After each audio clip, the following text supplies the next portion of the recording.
Əzizlərim, elə təsəvvür edin ki, biz bir bağbanıq və bir meyvənin toxumunu torpağa əkirik, onu suluyuruq, qoruyuruq, yəni onun meyvəsini gözləyirik ki, bar versin. Təsəvvür edin ki, uzun illər boyu gözlədiyin bu meyvə yetişəndə torsuyur.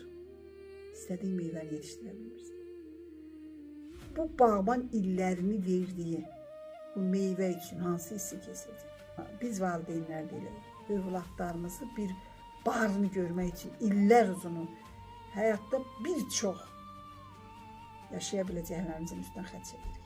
Oxundan əkdiyi bu ağacın meyvəsinin barını görmək üçün mütləq bu sahənin mütəxəssislərinə müraciət edirsən. Daha yaxşı aqronoma müraciət edirsən, bunun kimi digər başqa bu sahə ilə məşğul olan adamlara müraciət edirsən. Yəni bunun hamısını öz mütəxəssisindən soruşursan.